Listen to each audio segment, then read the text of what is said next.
بله مدست بکر و شنا مدست بکر مرحبا تماشاگرین هجا و بخیراتن برنامه همه و بخیراتن رضا وشانین کردی خانه اکادمیه او وشانامه سیامینه پشتی برنامه به فراد جوری و سلیمان چویک امنها به بشا سیم بورنه لگل من نویسکار و ورگر و لیکولی نری هجا سامی هزل هیه ونستم بخیراتن Gelek sahibi.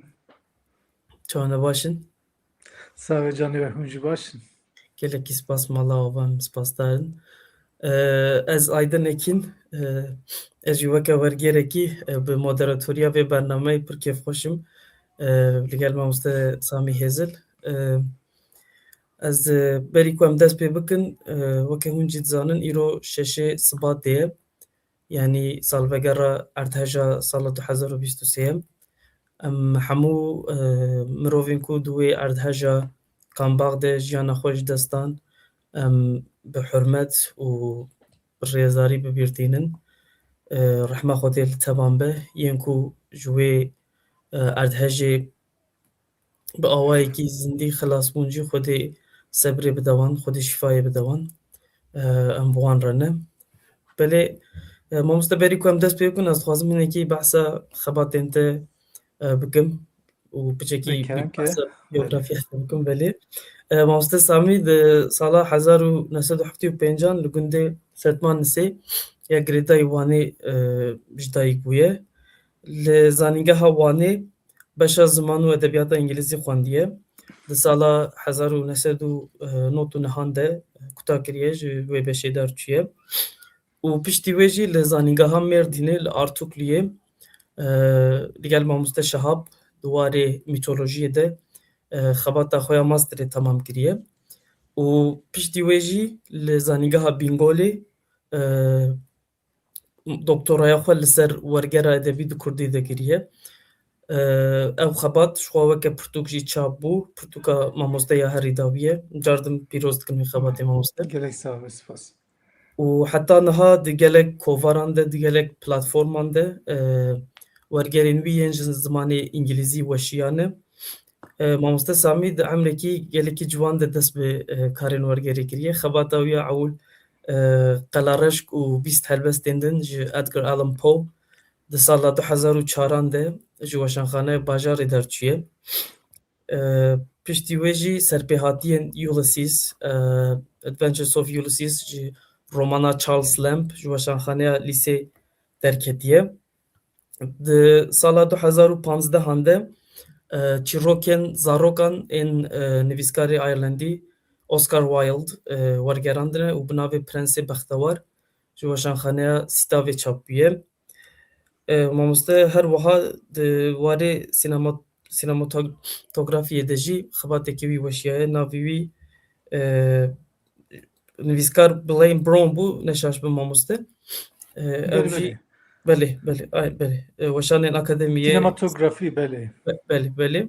Ev projeyek wez ketim navberê wek Wekfa Sînemaya Rojhilata Navîn projeyekî sala 2013 çêkirin. Di vê projeyê de nêzîkî 20 pirtûk ên derbarê şano, sînema û hunerên din ber kurmancî û zazakî hatin wergerandin. Ev her du pirtûk jî di nav wan de hatin çapkirin weşandin. Komxebatek bûne wisa yan? Belê proje bû têda komxebat jî çêbû û pirtûk jî hatin wergerandin. Yani tecrübeyekê baş bû. Nêzîkî 10 kesan têda cih girt. Bi vî avayî min ku ez lê zêde bikim. Destê ve sax be mamoste. û piştî wê jî di sala 2022 de romanekî wergerekê wî ya romanê çap bû ji Ellie Smith, romaneke neşaş bin postmodern e Hotel Dinya ji weşanxaneya lîsê çap bû. û xebata wî ya dawîn bi min ji xwe yanî weke taceke xebata wî şahesera Tolkien, Hobbit ku ji xwe niha yanî li tevahiya dinyayê belav bûye, çi bi fîlmên xwe, çi bi adaptasyonên xwe, çi bi şanoyên xwe, çi bi bernameyên xwe. bi Kurdî jî çap bû di sala 2023 de.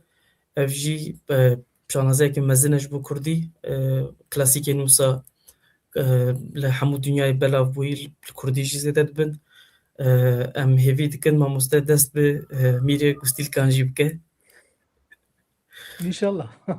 İnşallah mamoste Tabii ev yani kar zahmetin yani birastî belê mesela telîfê belê wergirtina telîfê ji ajans û weşanxaneyên biyanî karekî nehêsane dem digire û bütçeyekî dixwaze. Lê em hêvîdarin çima nebe ji bo belê rojên pêş. inşallah. Yani ji bo prestîja Kurdî jî gelekî mühim in. Bêguman. Berhemên Çi kar bê kirin ji bo prestîja ziman û edebiyata me girîng e. belê belê. Destê we sax bejartin mamoste ji bo wêrgeriyan bi spasiya we dikim. Saxtir. û Maliye. ji bilî wergerên mamoste eneşaş bim sê berhemên tevlî ya dawî ji mamoste tevlî doktoraya we sê pirtûkên wek we bi xwe nivîsandine ji çapbûne. Belê.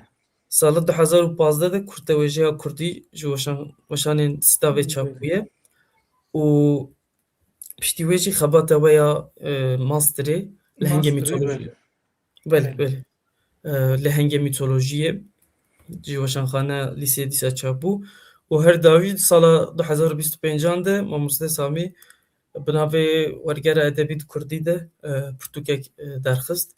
Weke doktoraya xwe weke pirtûk jî çap bû xebatekî muazzam bû. Ez pêşniyarî herkesî dikim divê teqez bê xwendin çünkü xebatên wisa li ser wergerê yanî wergerên Kurdî tên kirin dibin cuda cuda ji zimanên cuda lê xebatên li ser wan mixabin gelekî kêm in.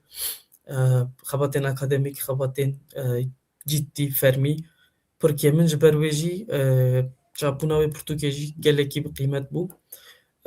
Zêde dirêj nekim mamoste. Ez dixwazim biçekî ji yanî biçekî serpêhatiya we ya wergerê ya wê ya şexsî we çawa dest bi wergerê kir.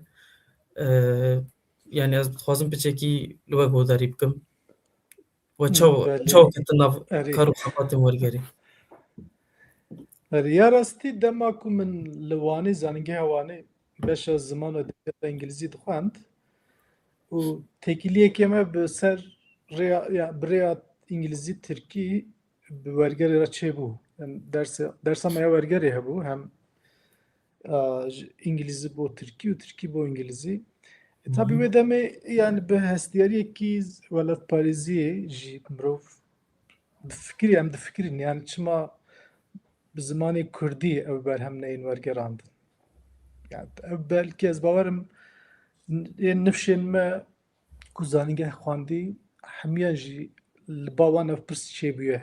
Yani li ba me jî çêbû. Me li cem xwe dema ku helbestên Shakespeare û yên din dixwendin û werdigerandin Kurdî ji Tirkî bibore. Me bi henekî an jî wek ceribandin me hewl dida ku wan wergerînin Kurdî jî. Lê tabii wê demê xwandina me ya Kurdî li gor îro ya kêm bû. Derfetên hînbûnê jî ne zêde bûn. Ez qala salên 1995-96 dikim û wê demê tiştên çapkirî jî yani berhemên çapkirî rê ziman berhemên ji bo hînbûna ziman pir kêm bûn. Derfetên kursên Kurdî hema bêje qet tune bû. Dîsa jî bi Kurdiya xwe ya rojane edetî ya malê me hewl dida em wan wergeran li ba xwe çê bikin. Sala 2000 dema ku ez çûm evê Stenbolê navenda çanda Mezopotamyayê li wê derê kovara rewşenê derdiket û kesên ku ev kovar derdixistin têkiliya min bi wan re çêbû û werger jî di vê kovarî de cih digirt. Min bi vî awayî dest pê kir ez bêjim hema destpêka salên 2000 bi rêya wergerandina helbest û çîrokên Kurd di kovara rewşenê de serpêhatiya me ya wergerê çêbû. Wê demê tabii Enstitûya Kurdiya Stenbolê hebû wê derê dersên Kurdî jî çêdibûn. Min wê derê jî sûd wergirt rastî jî tecrübeyekê hêja bû ji bo min. Kesên ku beriya me ev kar kirine bi mesela ziman û edebiyata Kurdî re mijûl bûne me ev nas kirin, xebatên wan şopandin û dîtin.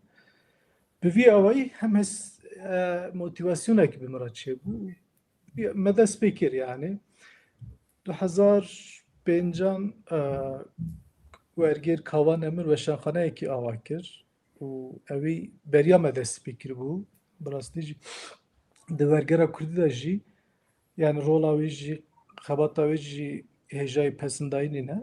Ne tenê ev gelek kesan ket dane lê wek şexs ji bo min yani hevaltiya me bi hevaltiya min li gel Kawa û ev cara yekem wergerên ku di weşanxaneya bajarê de derket ji bo min bûn ez bêjim yani gavên destpêkê ne ji bo min tenê gelek kesan bi danûstandina ez bêjim têkiliya navbera wergeran pir bi qîmet bû vê demê. Me ji hev dipirsî em li hev dişêwirîn derbarê berhemên ji bo wergerandinê nîqaşên edebî me dikirin. Yani ji bo çawa bêjim giringiya wergerê û teknîk, stratejî tiştên bi vî rengî belkî di nav teoriyê de em zêde vê demê me derfet nedîtibû ku em bi perspektîfekî teorîk lê binirin lê ev danûstandin bi rastî jî bi qîmet bûn yani. Bi vî şeklî pişt re ez bêjim têkiliya me bi weşanxaneya lîsê çêbû û sala 2007 û pê de weşanxaneya lîsê û gerînendeyê weşanxaneyê Lal Laleş projeyek da dest pê kirin. Ev proje jî yani ji bo wergera Kurdî bi rastî ev înisiyatîfekê hêja ye. Wê demê me wek wergêr weşangêr bi hev re hedefek armancek danî pêş xwe ku em ji zimanên piranî ji zimanên Ewropî berhemên klasîk û klasîkên modern wergerînin Kurdî. Niha ez îro dinêrim di nav 15 salî da belkî 15 sal derbas bûn ne ez bêjim 15 navbera 15-20 salî da gelek berhem hatin wergerandin. Helbest, çîrok, roman. Yani ev proje bi rastî girîng bû û vê projeyê weşanxaneyê din jî teşwîq kirin bi awayekî rast rastan jî ne rast. Yani ew projeya klasîkên cîhanê a weşanxaneya lîsê û tevkariya min ji bo bi rastî jî yani girîng ez dixwazim behsa wê jî bikim. û ji bil vê mesela sala 2013 de kovarek bi navê tabula rasa derket. Belê xwerû bo werger. Stenbolê belê kovarekê xwerû werger bû û Abdurrahman Çelîk ev jî wergerekî Kurdê hêja ye kedawî jî divê mirov bîne ziman. Mixabin temenê wê kovarî Kurd kêşa lê dîsa jî pêngavekî girîng bû. Helbet yani karên din jî datin meşandin li Ewropayê jî xebatên wergerê çêbûn lê tiştek ku ez kovar an jî kesayetên ku bi awayekî bi min re têkildarin ez behsa wan dikim. Yani parçeyan û li Ewropayê gelek xebatên girîng hatine kirin. Salên heftê, heştê, notî ji xwe min di vê kitêbê de ji behsa wan kiriye. Belê teza we de Bi hûrgilî lê tiştek ku ez mînakên ku ez didim bila şaşneyê fêm kirin. Yani rast bi tecrübeya me werger re têkildarin. Ev tabula rasa rastî jî girîng bû. Çima girîng bû? Hema bêje nûdem werger netê da ji xwe yek hejmar derket. Yani yekem kovara wergerê ye û yani kesî ku bi dest xistibin wê bibînin wek tawaluk jî zengîn e ez bêjim dewlemend de tiştên çîrokên hêja tê de hene. Wek koleksiyon ez bêjim xwazî bi dest biketa ji nû ve bata çapkirin. Yani eweke neynikeke ji bo heyameke wergera Kurdî ez vê bêjim. û piştî wê tabii me bi weşanxaneya lîseyê min devam kir û hin proje çêbûn û li gel weşanger û li gel dostên din danûstandinên me çêbûn ku mirov çi wergerîne çi wernegerîne û tabii tercihên şexsî jî hene. Mesela ew Tolkien ya Hı wek hı. tercihekî şexsî ye ji ber ku ez ji nivîskariya wê hez dikim û cûreya ku ev dinivîse epîk fantazî yani ez kêfa min pê retî û helbet navdariya berheman jî girîng e. Yani gelek kes mesela vê nîqaşê dike hewceyek ku mirov nivîskarên navdar û berhemên navdar wergerine bi min ew jî karek e ji bo yani sûdeke wê ji bo edebiyata Kurdî heye. Yani çiqas berhem berhemên navdar û yên nivîskarên navdar yên tên naskirî, qebûlkirî, kalîteya xwe spat kirî ez bêjim û bi dehan zimanên din hatine wergerandin. Ew bibin malê Kurdî tişteke erênî ye ji bo edebiyata Kurdî ji bo vîzyon, prestîj û vîtrîna Kurdî ez bêjim. Bi vî şeklî tabii xebata min ya doktorayê ku wek mijan werger da berxwe ew jî hema ji bo yani ji bo min bu çerçove û temamkirina kar a bi şeklekî teorîk ez vê bêjim. Yani mirov hem di pratikê de dina wergerê karê wergerê bike hem jî bi awayekî teorîk li meselê binêre. 4-5 salan min lêkolîn kir di qada wergerê de. Yani dîroka wergerê çi ye, teoriyên wê çi nes, ez bêjim paşxaneya wê çawa hatiye îro çi nîqaş li ser çêbûne, wergera edebiyatê ya cûreyan bi çi awayî ye, teknîk û stratejiyên wê, nîqaşên heyî û modelên wergerê ez bêjim. Yani ev tev bûn yani mijarên lêkolîna me û vî şeklî hem bi awayekî teorîk hem bi awayekî pratik ez bêjim nêzîkî 20 sal e ez bi wergerê re tekîl darim. Hema bi Kurd biçek bersîvata bi vî awayî bidim. Belê belê. Yani xwe serpêhatiyeke gelekî dewlemend e yani ne hindik e. 20 salan zêdetir. Ne tenê min dema min dest pê kir min tenê behsa wergeriya we kir lê alîkariya ku hûn ji bo wergerên din jî dikin helbet pir bi qîmet e di edîtoriya we. Niha mesela di kovara Lew wergerî de ji xwe ew jî yani kovareke xwerû bo wergerê, wergera Helbestan. Tam Dûr de jî hinê behs baniye ser vê ya rastî ji xwe ew jî yani lûtkeya weşangeriya wergerê bi min em ê bên ser vê ji xwe tam belê behs belê wekir. belê. Belê û her wiha hûn di projeya zanistnameyê de jî weke edîtor cî dikirin. Yani ne tenê wergerên ku hûn dikin, wergerên ku hûn alîkariyê bi wan re dikin, bi wan dişêwirin, pêşniyazên xwe pêşkêşî wan dikin, ew jî ku ez jî yek ji wan im. Bi rastî gelekî bi qîmet e. Weke we got xebata we ya doktora hê, yanî ji xwe zaten xebatekî dirêj e, hêja ye. Ji bo wergera Kurdî ye. Berî we jî mesela du xebat hene, lê we ji ber ku piçekî wek masterê ne çarçoveyekî deng e, pir zêde neketine nav rewşa wergerê di Kurdî de, wergera Kurdî çawa dest pê kiriye, çawa pêş ketiye, îro di çi rewşî de behsa van meseleyan jî dikin di xebata xwe de. Yani bi giştî hem werger di destpêkê de hem dîroka wergerê û paşxaneya wî, teoriyên wî, nîqaşên wî û bi pey wî jî werger Kurdan çawa werger nas kiriye, çawa dest pê kirine, li parçeyên cuda çawa pêş ketiye ne tenê Bakur. Rast e ciyê analîzê wergerên Bakurin, berhemên ku li Bakur hatine çapkirinin lê di beşa lîteratûrê de hûn bi hûrgilî behsa beşên din jî çi Rojhilat, çi Rojava, çi Başûr, çi jî dîaspora we jî behsa wê kir zaten we got bira şaşnê femkirin. Li cihên din jî xebatên hêja hebûn ew behsa vê kiriye.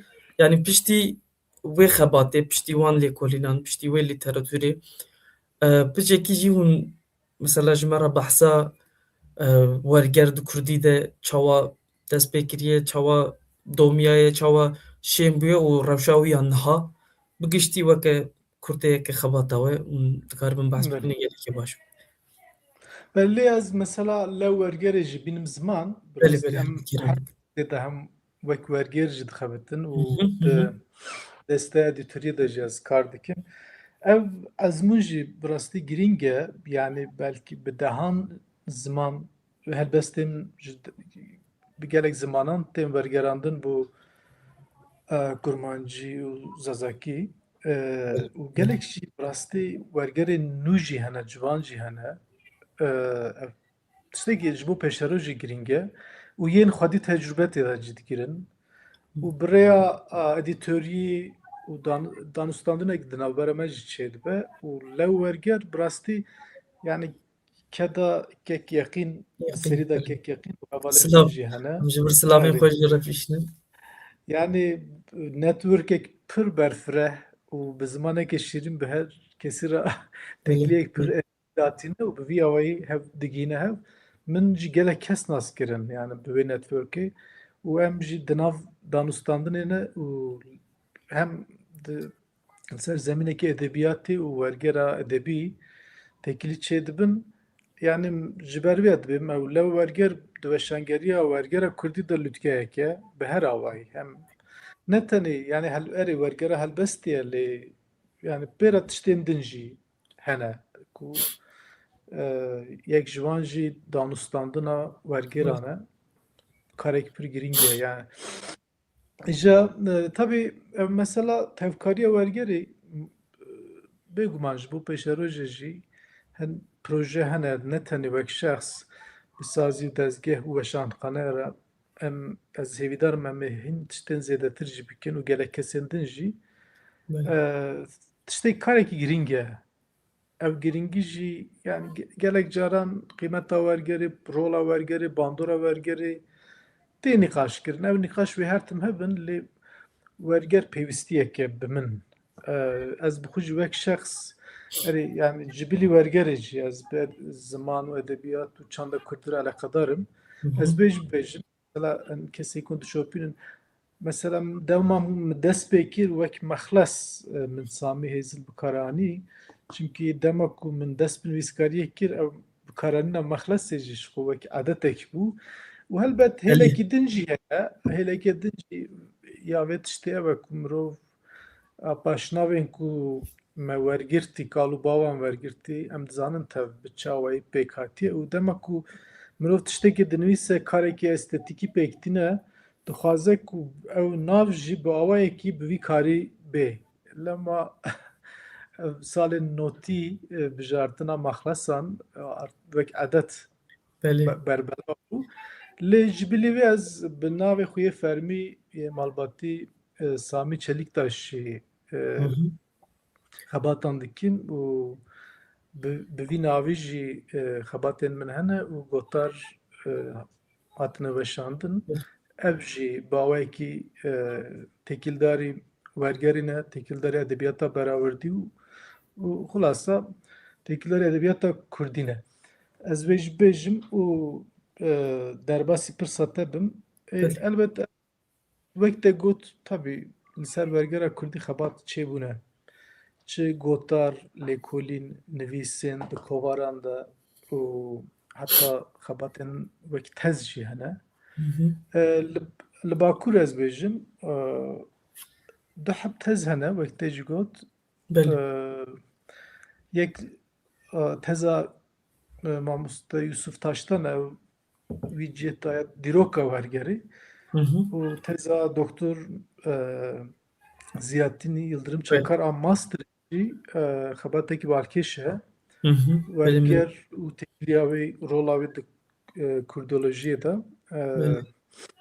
Lê tevî wek doktor ez bawerim li ser wergerê heta niha xebatek nehatiye kirin. Bi qasî ku min lêkolîn kir. Yani di gelek qadan da bi rastî ez bêjim pêwîstî bi xebatên ew hene yani çawa bêjim yên destpêkê ku tarîfa ya qadekî bikin nexşeya qadekî raxînin pêş lêkolîneran an xwîneran şopîneran ez wisa bêjim ew jî bi vî awayî bi vî niyetî çêbû. Yani mesela edebiyata beraberdi em bêjin. Di vî warî de xebatek çêbe ku xîmên wê qadê bide naskirin. An jî di warê wergerê da wekî xebata ku min kirî. Belkî disiplînin din de ji mirov dikare bi vî avayî li meselê binêre. Yani çimkî çavkanî referansên teorîkê min bi Kurdî. Belkî kêşe herî mezin bû vekoleran ji bo xwîneran ji bo kesên ku bi van meseleyan re alaqedar. Evet yani külliyateke korpuseke berfireh tune terminoloji çenebüye em bêjin ji hêla teorîk ve mesele nehatiye ravekirin analîzkê min yani bi vê fikrê min dest pê kir tabii niyeta me ya dest pê kir tenê analîza çend berheman bû lê piştî ku divê bi zimanê Kurdî jî ev qada ku em jê re dibêjin wergernasî awayekî mirov binivîse yani pêwîstî bi wê heye bila dema ku kesekî gotarek dinivîse ser wergerê bila xebatekî teorîk bi Kurdî ji wek referans nîşan bide. An jî yani zimanê wergerê bi Kurdî bixwîne ku eger ku Kurdî dinivîse pêwîstî bi vê yekî heye. Di hemû qadan da gelek caran yani kesên em bêjin wek bi sporî di ziman edebiyat û çanda Kurdî dayî ber xwe dema ku nîqaş çê dibin ev kêmasî tê rojevê yani kêmasî çi ye kes li ber destê me çavkanî û keresteyên ev tune yani bi zimanê me hatî nivîsandin kê min. Em dikin belkî em piranî referansên biyanî bi zimanê Kurdî ji nû ve dinivîsin lê em pêwendiyek ji pê ve girê didin. Min ji divê xebatê da destpêkê behsa dîroka wergerê kir. Piştre yani werger ji di nav werara dîrokî de çawa hatiye îro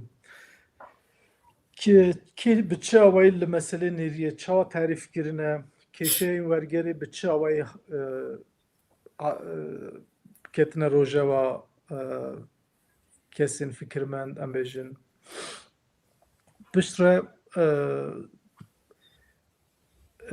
wekî ekol teorî çawa derketine têkiliya wergerê bi ziman nasiyê bi çandnasiyê bi çi awayî çêbûye piştre teoriyên xweserê wergerê çawa derketine welî hinekî cih da wan û teoriyên serekeyê ku yani di wergernasiyê da navê wan derbas dibe min tarîfa wan kiriye bi Kurdî û piştre jî têgehên wergerê yani termînolojiya wergerê biçik ji li ser têgehan çê dibe.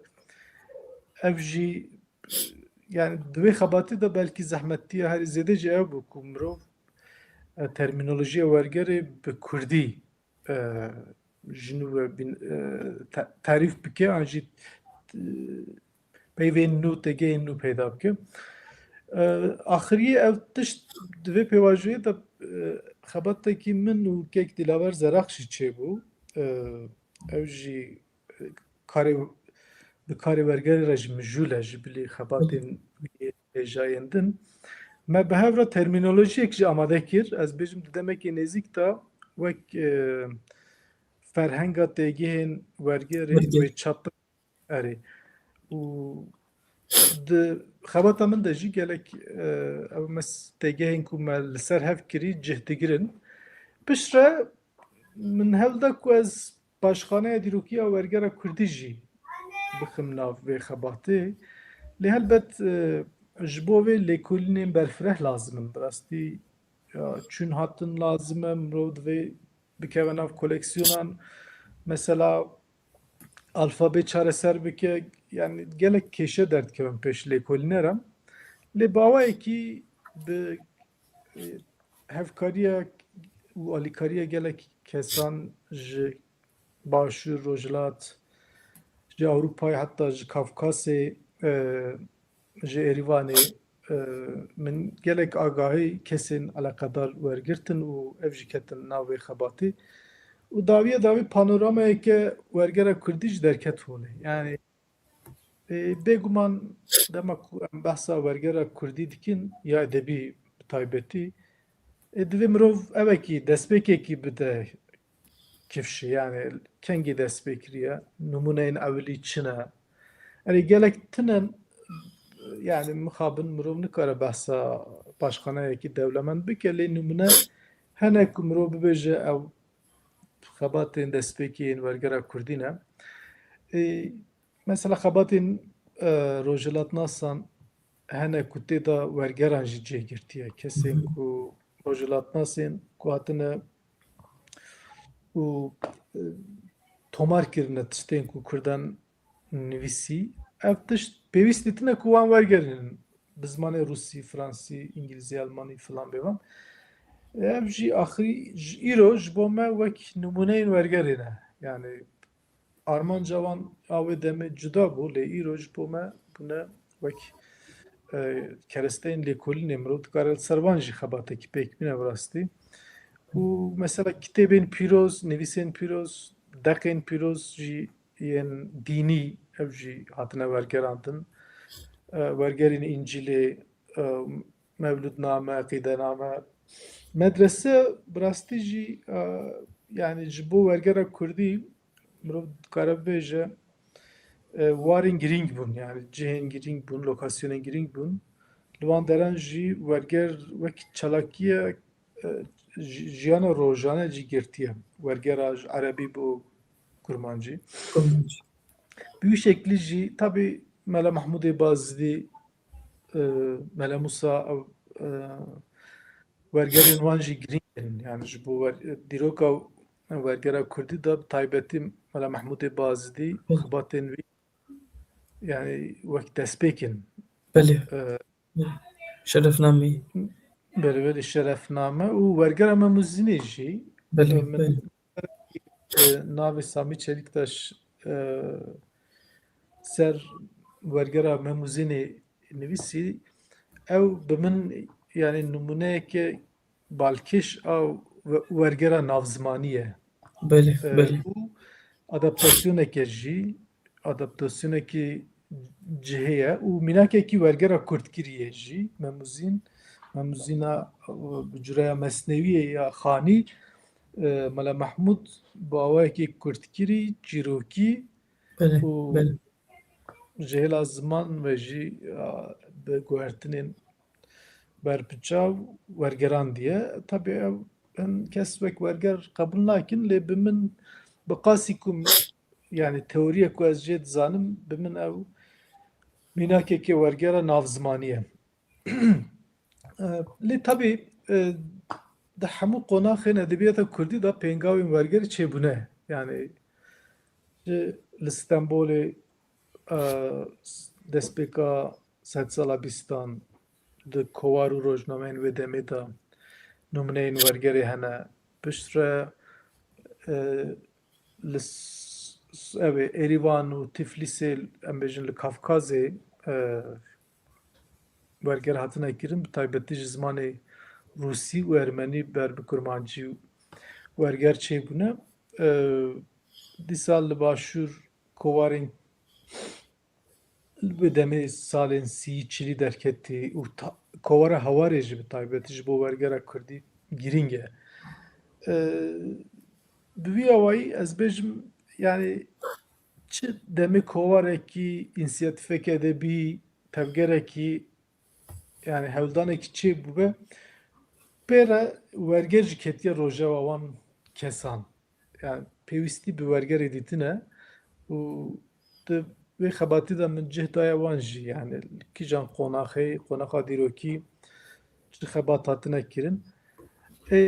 Bêguman ev xebat hemî bi şeklekî ya ez bêjim ne profesyonel pêk hatine. Çimkî şert û mercên wê demê yani destur nadaye ku karekî bi wergerê a bi profesyonelî bimeşe. Mesela mînaka Nihêrî wergerî nîvco ne. Timam nebûne. Belê, belê, belê. Kurdkirî hene. Ez Kurdkirî. bêjim mesela Belê. hinek qet nehatine çapkirin wek destnivîs mane. Hinek şikberin hinek bi alîkariya zimanekê din an jî di ser zimanekê din re çêbûne.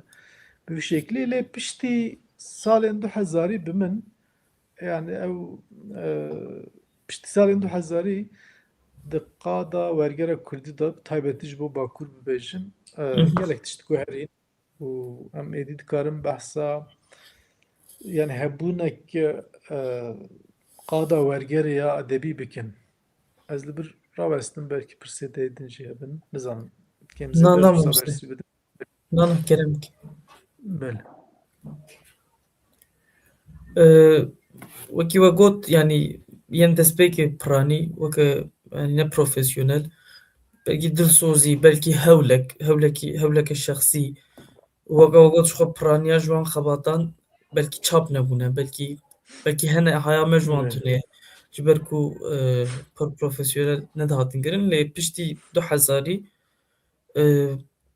yani proje hene, weşanxane hene, kovar hene û êdî dema ku mirov bala xwe dê ku xebata we de jî heye êdî wergerên ji ser zimanekî din kêm bûne yani êdî mesela bi taybetî di salên heştî, nodî, heftî yên wan çaxan mesela ji ser zimanekî din werdigerandin. Zimanê berhemê resen îngilîzî ye mesela ser Swêdî, ser Tirkî lê piştî 2000 ji ber piçekî ev geşbûna qada wergerê jî di Kurdî de êdî mesela ji rasteraş zimanê orijînal çünkü êdî werger peyda bûne çi ji bo Fransî, İngilîzî, Almanî, Rûsî zimanên rojhilatî çi be piştî ku me behsa evê kir me behsa yani bi kurtasî helbet ta ku dem guncav e me behsa destpêkirina wergerê di Kurdî de û çawa hatiye vê rojê falan ez dixwazim piçekî derbas yanî ciwatekî aktuel bibim niha xebatên ji bo wergerê di Kurdî de hem çi yên we hebin çi yên ku hûn tê de wek xebatkar wek edîtör cî digirin yan jî wek lijneyekî û yên ku hayê wan jî haya we jî heye em piçekî yanî bikevin niha ji bo yanî niha xebatên Bele Kurdî bele. bo wergerê çawan e. Nana pirsek di cî de ye bi rastî dema ku mesela em li ser wergerê de axivin belê yani parçeyekî axaftina me li ser rabirdiya wergerê ye. Yani demên pêş çi hatine kirin, xebatên çawa çêbûne, dîroka wergerê bi wê re têkildar û tabii ev tiştên ku berê hatî kirin jî bi qîmetin mirov dikare ji wan jî gelek yani sûd wergire. Bi Belê rastî jî belê. hem ji bo lêkolînê hem ji bo çareserkirina kêşeyên îro û tespît ji bo yani analîz û tespîtên li ser wan berheman ez bêjim wê gelek gerî lêkoleran bê û belkî ji bo îro jî bi taybetî jî ev xebatên ku berê hatine kirin ji bo perwerdeya wergerê jî yani dibin navgînên perwerdehiyê jî min mesela di lêkolînek xwe de ez rast hatim zanîngehên Ewropayê yên ku perwerdeya wergerê didin xwendekaran ya tekstên ku berê hatine wergerandin bi kar tînin ji bo ku modelekî, teoriyekî, stratejiyekî li ser bitin şixulandin. Ev jî mesela ji bo me jî em dikarin wan jî bi vî awayî bifikirin. Tabii ji bo nirxandinên edebî jî ev wergerên berê hatine salên pêncî şêstî beriya wan hatî kirin. Yani em wan bi temamî nedin aliyekê. Ev bingehek e. Helbet Lê helbet. tabii gelek ev yani qutbî ye. Mesela qutbûnê probleme ji xwe. Yani her demê em dibêjin pêngavek çêbûye, hewldanek çêbûye ji bo em bêjin pêşxistina wergerê, zengînkirina pirtûkxaneya Kurdî bi wê armancî çêbûye. Mesela kovara gelavê jî nivîskarên İngilîziyên Fransî berhemên wan wergerandine bi çi armanca wan çi bûye xwestine ku hem wan yani xwînerên Kurd wan nas bikin hem pirtûkên Kurdî zêde bin hem têkiliyekî bi wî awayî edebî çêbe bi wê armancî ev karpêkanîne îro ew armanc îro jî derbastar e yani. Ev pêwîstî îro jî tê hîs Bê kirin. bê Lê şert û merci îro piçek cuda ne ji ber ku derfetên Kurdan zêde bûne.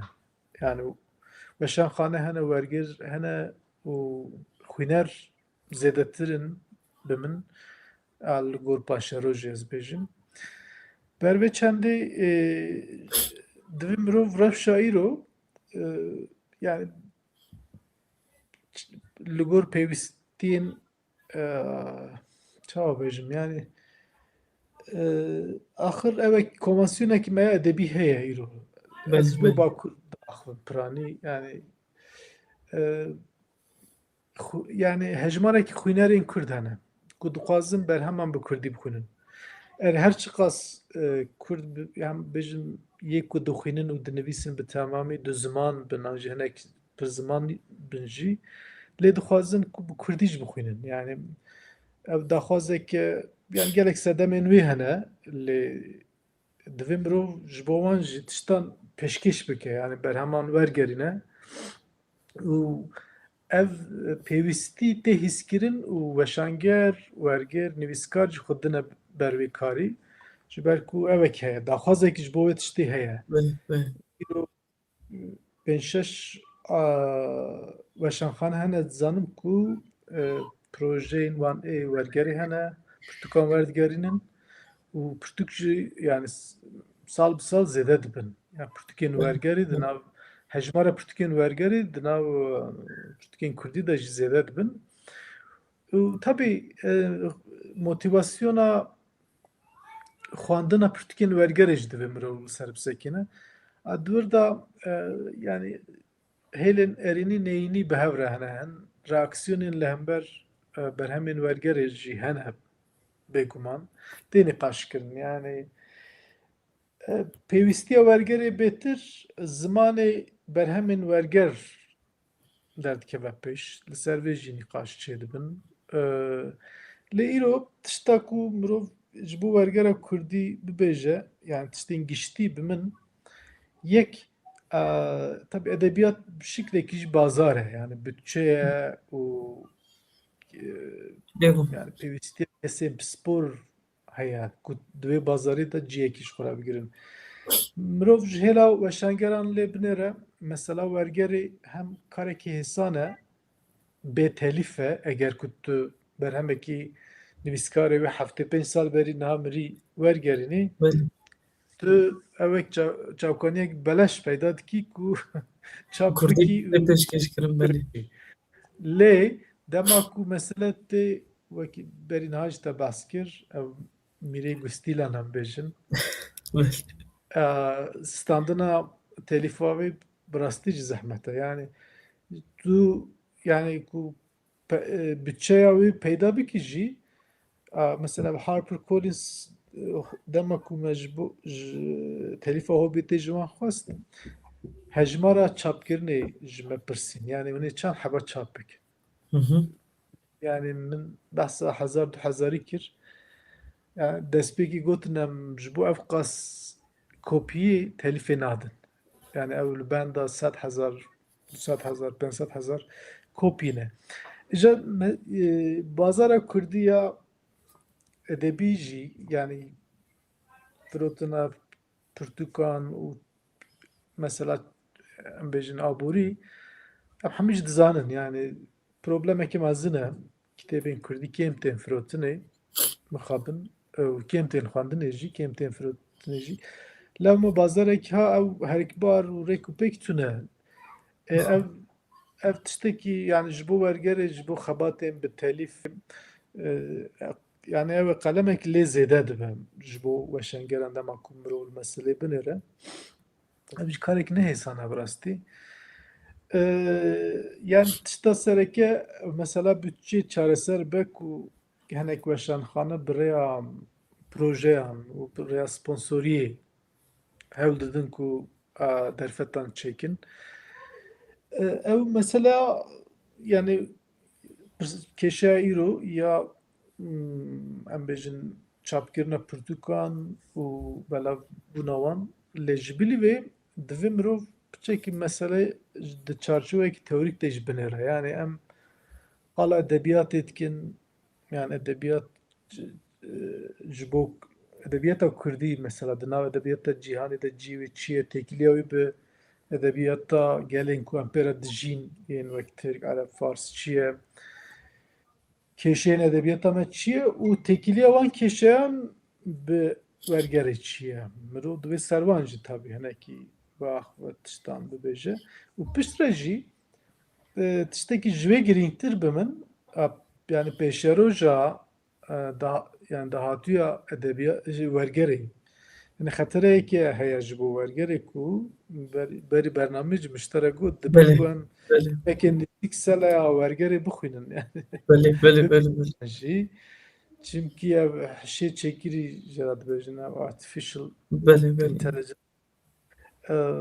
rojekî de pirtûkek tê بله wergerand بله بله yani tiştekî ecêb e êje tabii berî 15-20 sala fikrekî wisa bi me re hebû ku me digot yani bi hişê çêkirî her tişt dibe pêkwere lê mesela ziman zehmet e. Fikrekî wisa bi me re hebû lê بله îro em yani bi min divê em bipirsin ka hişê çêkirî yani çineke yani ez êdî ev meselekî wisa ye ku hêla mesela edebiyatê de zimanê edebiyatê zimanekî metaforîk e mecaz heye بله têda yani wergir têkiliya wergir xwediyê peyamê û wergir nivîskar û xwîner û tekst jî di navberê de têkiliyekî em bêjin ha kompleks e lê mînakê ku em dibînin bi rastî jî gelek tişt çareserkirine êja بله wê demê divê em wergerê wergeran û ez bêjim kitêbên werger bawekê nû terîf bikin yani pozisyona wan mesela mirov dikare beraberdiya bike ka berhemekî ku yani hişê çêkirî hatî wergerandin û ya ku wergerekî mirov çêkirî muqayese bike gelo yani kîjan tamekî edebî dide ya بله jî felsefekî bi vî avayî mirov dikare gelo bibêje yani di navbera her du berheman da yani tevkariya mirov diyar e gelo ev estetik kêşeyeke ji bo wergerî bi wê re alaqedar gelek pirs hene lê bi rastî jî yani li pêş me ewekî zêde jî erênî tune yani ez bêjim gelek tişt tên nivîsandin ne ku werger yani berhemên telîf jî ku mirov şikê lê dibe gelo ev tişt bi rastî jî wî kesî nivîsiye an jî naweroka wê çi qas aîdî nivîskar e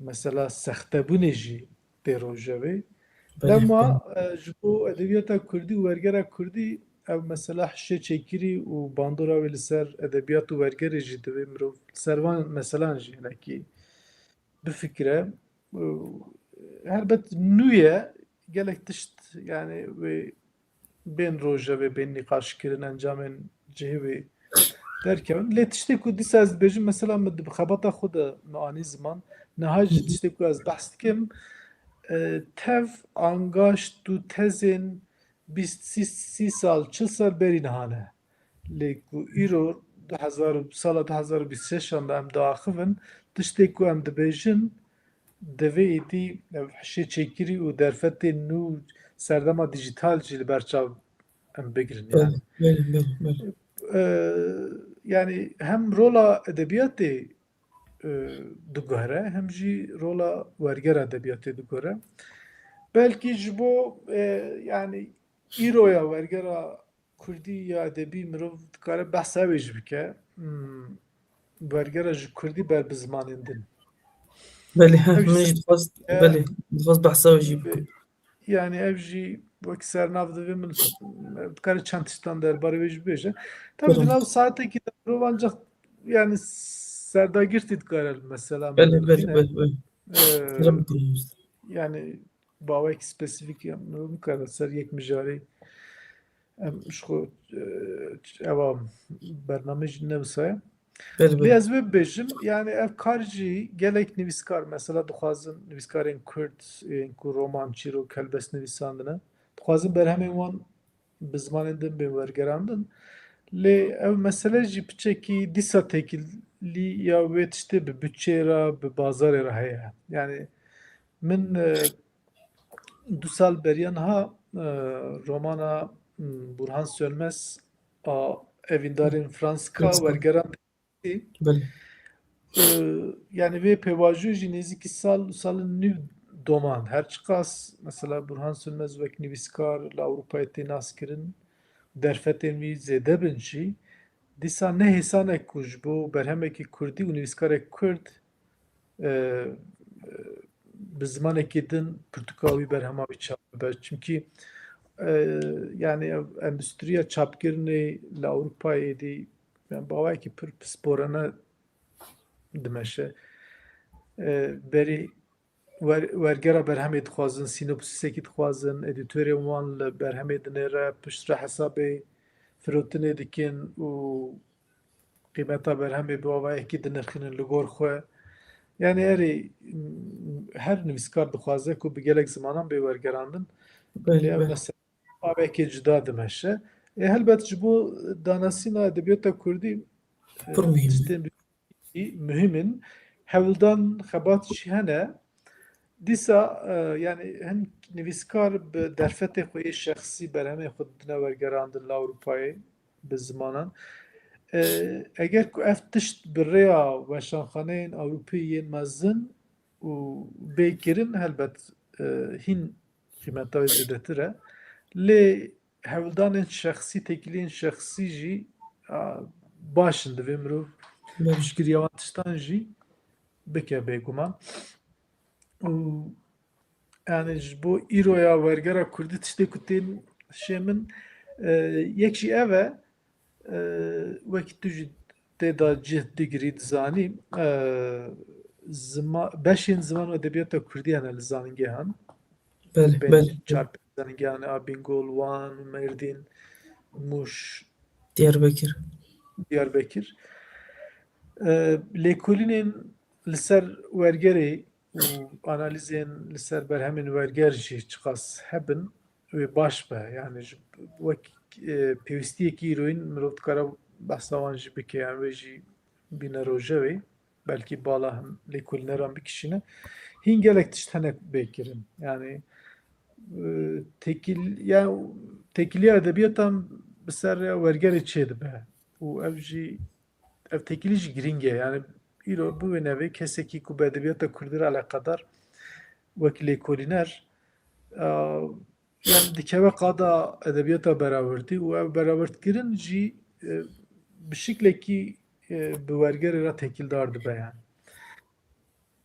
Ev mirov dikare behsa wê jî bike û yek jî weşanên wergerê jî dibe hejmara wan zêde be. Mesela lew werger heye îro belkî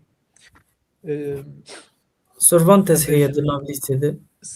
Cervantes heye û belkî mesela çîrok wek cûre bibe mijara kovarên wergerê mesela tiştên bi vê Bele şeklî bele jî bele kurta mirov çîrok. dikare hêvî bike. Bültenên wergerê hebin bi vî avayî. Yek jî ew malpereke bi navê werger heye Bele bele bele rast. Malpere. ji bo danasîna xebatên wergerê bi rastî jî karên hêja dike û cih dide xebatên werger û wergeran çi lêkolîn çi danasîna berheman û belî hin lînkan parve dikin li ser bê malperê bi vî awayî ev jî tişt yani evekî baş e ez dibêjim ji bo Bele ku bele bele. xebatên wergerê pêşve biçin û berdewam bibin. Mesela terminolojî jî giring e tabii ferheng û xebatên terminolojî yani pêwîstî bi wan jî heye duî warî de jî xebat hene ez bawerim vê demekî nêzik da bi encam bin û wek dawî jî ez evê Çiğ. dixwazim behsa perwerdeya wergerê bikim. Bele Gelek kes dixwazin wergerê bikin, ne tenê wergera edebî, di medya Kurdî da dîsa di qadên cudayên ya wekî pîşiya dixwazin vî karî bikin. Ji bo wê jî dîsa yani evek lazim e bi rast dezgehekê perwerdekirinê lazim e.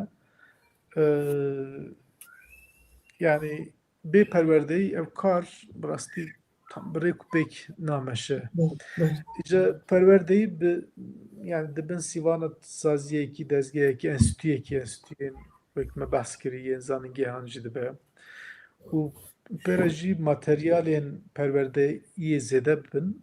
Ez bêjim yani wê ji bo wergera Kurdî derfetan baştir bike.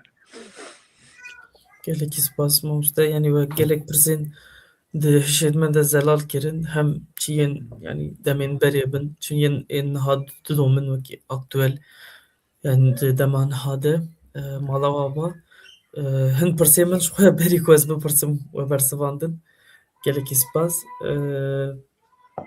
ji xwe yani ku ez berev bikim tiştên ku we behs kirin telîf û perwerdeya wergerê û bazara wergerê hejmara xwîneran evan yani van faktoran giş ji bo geşbûna wergera Kurdî hem çi ji bo yani wergerên ku ji zimanên din ji bo Kurdî tên kirin hem jî weke yani mijareke girîng we behs kir çi yên ku ji Kurdî ji bo zimanên din tên kirin ku edebiyata Kurdî ji bo dunyayê ji bo hem ji bo milletên cîran hem jî milletên dûrî me didin nasîn û ew xebat jî gelekî girîng in divê li ser wan jî em bisekinin. Hêdî em nêzîkî dawiyê dibin ez dixwazim hin pirsan ji beşdaran bigirim ji bo we jî guncav be mamoste. Hevalek pirsiye ew jî wergerek e niha dile wergerê de yekî ciwan ji bo wergerên nû çi pêşniyazên wî hene çi wek rêbaz çi wek tiştên din pêşniyazên we çi ne? Yani helbet dema kesek dest bi wergerê dike ya werger tekiliya du zimanan piranî yani em bêjin zimanê jêderk û ya armanc. Armanc belê. Yani mirov wergerê nû di her du zimanan da şiyanê xwe yê zimanî pêş ve bibe çanda wan zimanan bêtir nas bike. Yani yek mesela zimanî kêşeyên sentaksê û peyv û bêje termînolojî îdiom di wan da yani xebatekî berdewam divê hebe. Yani çiqas her du zimana pisporî her du zimanan bi rastî jî girîng e. Zanîna her du zimanan çiqas nêzik hebe ev qas baş e ji bo werger.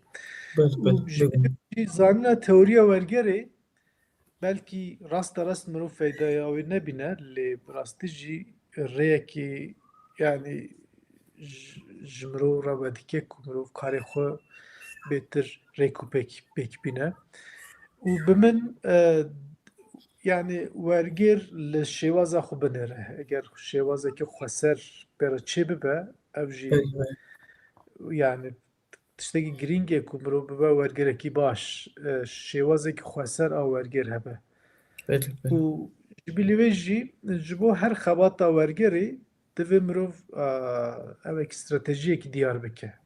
Yani belê ev jî bi analîza deqa resen û bi armanca wergerê re têkildar e. Yani ez ê çi wergerînim mînak romanekî Virginia Woolf wek mînak. Yani ji bo wê romanê mirov dikare stratejiyan diyar bike berî destpêkirina wergerê û armanca kî şexsî hebe mirov dikare wê jî li ber çav bikire. Yani xulasa şiyanên zimanî mirov pêşte bibe zanîna her du zimanan çi qas baş be ev qas baş e bo wê yekî jî xebatekî berdewamî ya her du zimanan ez wisa bibêjim belê û pê jî yani agahdarbûna ji teoriya wergerê û zanîna bi hin model û stratejiyên wergerê ev jî wê sûdewer be ji bo wergerên nû û helbest hezkirin jî giring e yani motivasyon Belê, çimkî belê, ajê wergerê bandorê li ser kaliteya wergerê dike. Yani mirov bi derûniyekê çawa wergerê dike di şert û mercên çawa de û tekiliya wergêr bi berhemê çi ye heta zimanê ku werdigerîne û ev atmosferek ku wergerê dike bi çi qas erînî be ew qas jî karekî baş derdikeve holê yani. belê, belê. Gelekî Kurtiya spas wisa mamoste. pêş. Belê, gelekî spas ji bo pêşniyazên we. Pirsek girêdayî rêbaza we gotiye rêbaza mamoste Samî ya wergerê çi ye? Ango ji bo wî pêvajoya wergerandina berhemekî çawa dimeşe û dawî dibe? Ji xwe min jî dixwast yanî weke pirsekî xwe vê bipirsim. Belê. Yanî dema ku hûn wergerê xwe dikin yanî pêtir û xwe nêzîkî kîjan şêwaz dibîn. Helbet gelekin yanî mirov nikare bêje ev rast e, ev şaş e û filan bêvan. Lê yanî weke pirsekî ji bo rêbaza we çawa dikarin bibersivînin vê pirsê? Belê bi min ev yani rêbaz pir giring e û bi şêwaza wergêr re jî têkildar e. Hı hı. Piçekî li gor qebûlên wergêr re jî yani bi qebûlên wergêr re jî têkildar e bi min. Mesela hin kes hene ku alîgirê wergera serbest in. Yani bi xwe jî nivîskar in helbest wan mînek û bawayekî serbest dixwazin berheman wergerin. Hin kes jî pir girêdayî nivîskarê resen in ê berhemî ne. Yani mesela mirov ev tişt tercihek e. Bi min ez nikarim bibêjim yani ya rast ew e ya xelet ew e. Tercih in. Lê tişta ku bi tecrübeya wan 20 salan û bi piştî wan xwandin û lêkolînan bi min yani helwesta bi min a rast ew e ku mirov rêyeke rêbazeke dureh hîbrîd ne teqez jêderknavend ne jî armancknavend. Yani mirov bi şiklekî wisa berhemê wergerîne ku hem tê de şêwaza nivîskar hebe hem jî tê de şêwaza wergêr jî dîtbar bibe. Yani ev tiştekî ne hêsane bêguman. Lê ji ber çi ez vê dibêjim?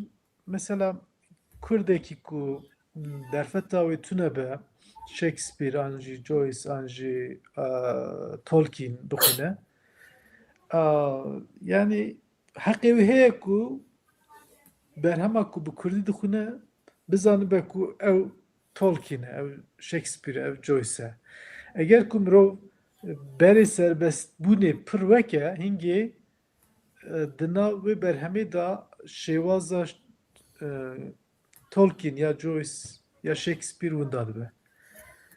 Lê yani eger ku tu hewl bidî ku yekser li gor Shakespeare û Tolkien û filan kesê çêbikî wê demê jî yani êdî dibe tiştekî wisa ku kêfa xwandinê bi mirov re çênabe gelek fedakarî ji zimanê armanc çê dibin ku tu yani bedêla wê jî giran e.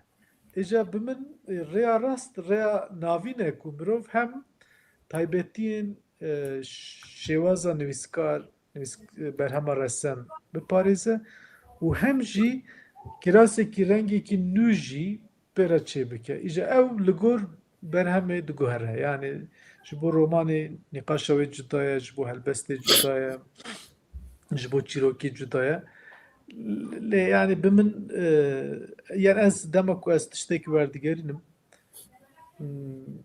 yani terzê nivîskar, peyama wî, niyeta wî, hebûna wî ya wek nivîskar û taybetiya tekstê ez hewl didim ku fêm bikim û dema ku wê dikim kurmancî, Kurdî jî yani hewl didim ku wê tiştê wê niyetê, wê peyamê, wê şêwazê di wergera xwe de jî bibînim. Yani ez dikarim bi vî awayî şîrove bikim. Lê bêguman mesela evê teknîkê jî giring e belkî Divir da teori, zanna teoriye, zanna teknik u modelan geri merifti. Mesela hinci hene emkirin lezedekirin pevistike. Minak dibêjim wekî ew بله بله jiyan tu modülasyonê pêktînî, hin jiyan tu ez bêjim yani ew mesela biyanîkirin û kedîkirin tiştên bi vî rengî tew di pêvajoya wergerê de wek pirsên teorîk de bi serê meriv ve daliqin. Lê yani wek min got şêwazekî werger hebe dikare li gor teksta spesifîk meselê çareser bike û helbet jî tecrübe girîng e. Yani mirov bi salan zimanekî xwe yê wergerê diafirîne. Çawa ku nivîskarek, romanûsek, çîroknûsek, helbestvanek terzekî wê çê dibe di nav salan de. û şêwaza werger jî bi vî awayî ye yani ev jî tiştekî kompleks e yani. بله Ez wisa بله bêjim. بله gelekî spas mamoste. Pirsekî din hevalek pirsiye. Di van demên dawiyê de gelek werger li Rojava çapbûn. Gelo weqet li wan nêrî eger belê hûn wan wergeran çawa dinirxînin him ji aliyê ziman ve him jî wek werger bixwe wek werger bixwe. Belê mixabin yani îmkana min çê nebû ew ez bibînim yê ku berhemên ku li Rojava hatine wergerandin lê ez vê bibêjim ya ji ber rastiya me ya siyasî erdnîgarî tecrübe me yê nivîsandinê û tercihên me yekser li hev nagirin. Yani ev rastiyek e dema ku em xebatekî li vir dikin li gor pîvanên Rojava an jî başûr tiştên cuda yani ew me cuda ye ez çawa bêjim yani paşxaneya me cuda ye tercihên me cuda ne lewma yani rast ez nikarim bêjim ev xebatê ku tên kirin bi vî avayî kalîteya wan ewa wan ez naxwazim şîroveyekî bi vî rengî bikim lê Belê divê belê mirov di nav şert û mercên yani Rojava da li meselê binêre ez bawerim û dizanim li wir weşanger û wergerên hêja hene û gelekî xebatên başî tên kirin. Tiştê ku em li vir bikin belkî ew zêde neecîbinin, tiştên ku ew dikin belkî em zêde neecîbin. belê Lê dawya da şert û mercên her parçeyî jî divê mirov li gor wan binirxîne û belê ew tecrübeya wan li gor vê mirov binirxîne baştir e bi min. belê. û wek pirsa dawî jî hevalek pirsiye di wergera Kurdî de wergera metnên akademîk an ên edebî taybetî ji roman zehmet e pirsgirêk an jî astengiyên sereket çi ne? Yani dikaribin tiştekî ku we di bernameyê de gotin lê zêde bikin. O behsa vê mijarê kir.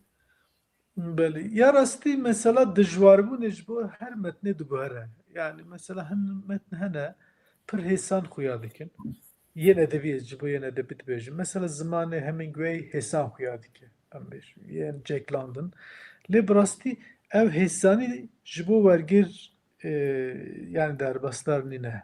Çimkî karê wergêr ne tenê transfera zimên e. Divê tu şêwaza nivîskar jî ragihînî bi awayekî ew jî carna tiştekî zimanekî ku zimanê resen pir hêsan xuya dike lê dema wergerê ev dibe ku pir yani bibe dijwariyekî tiştên bi vî rengî jî hene lewma ez hinek kes dibêjin mesela wergera helbestê hêsan e û ya çîrok û romanê dijwar e lê ev hêsanî ji bo edebiyatê tiştekê cuda ye yani nayê wateya transferkirina zimên edebiyat tiştên bilî zimên jî hene mesela neqilkirina wateyê tişt di edebiyatê de analojî heye mesela nivîskar teknîk Belê hin teknîk edebî bikaranîne divê tu wergerî de wan jî li ber çav bigire yani ne tenê transfera hevokekî yan jî peyvekî mesele bi vê naqede. Lema mesela hêsanbûn û zorbûnê yani divê mirov li ser her metnê tekstê cuda cuda şîrove bike. Yani ez dixwazim vê yariye bidim. Tişta ku hêsan xuya bike gelek caran di wergerê dibe tişta herî dijwar. dijwar belê. Bu edebiyatı ez dibêjim. Lê bi giştî tiştekî wiha heye. Yani bu zimanên din wergera xebatên akademîk hêsantir e. Lê ji bo Kurdî ev berwa jî ye piçek. Çimkî berhemên akademîkên Kurdî em bêjin bi qasî çîrok û roman û helbestên Kurdî tune. Lewma başxana me ya xwandinê ji hêla edebî ve bi min xurttir e. Bervê çendê jî dema ku em kêşeyên têkildarî termînolojiyê jî bifikirin wê demê û sentaksa Kurdî nîqaş gelek ser hene. Yani bi min belkî bi awekî giştî ez bibêjim, bi gelemperî ez bibêjim, werger edebiyatê ji bo werger hêsantir e. Lê Belê. yani ji bo Kurdî ev yek wisa Berwaş. were bibêje yani. Ji bo zimanên din rewş cuda ye. Belê. Ji bo Belê. Kurdî mesela ev kelepûrekî em bêjin evekî berfireh a berhemên akademîk tune bervê çendê jî dîsa yani problema termînolojiyê jî tê da wergera akademîk bi min dijwartir e. Belê. Gelekî spas mamoste. Em hêdî ber bi dawiya bernameyê bidiçin. Ji bo rêza semînera me ya sêyemokê Kurdîxana Akademî em li gel mamoste Samî Hêzilbûn, nivîskar, wergêr û lêkolîner. Mamoste em gelekî spasiya te dikin ji bo vê sohbeta, ji bo vê bernameya, ji bo vê semînera xweş û geş mijarekî pir girîng e, pir ji bo Kurdî aktûel e, tim di rojevê de ye û înşallah wisa berdewam bike û hê gêştir bibe. Em gelekî spasiya te dikin mala te ava û wekî berî ku em xilas bikin em dixwazin ji te sozekê ji bo bernameyeke eger ku rêya we bi Mêrdînê bikeve em karibin bi hev re bernameyeke rûbirû çêbikin Kurdîxana Akademî. Ez ê kêfxweş bim çiman hebe. Ez jî spasiya Kurdîxana Akademiyê dikim ku ev derfet çêkirin û her wiha ez xebatê Kurdîxana Akademiyê jî dişopînim bi rastî karên hêja dikin û spasiya rêveberên Kurdîxana Akademiyê dibare û mala we ava. Avatir mamoste gelekî spas bimînin di nav xêr û xweşiyê de. Serçavan ser. Serçe.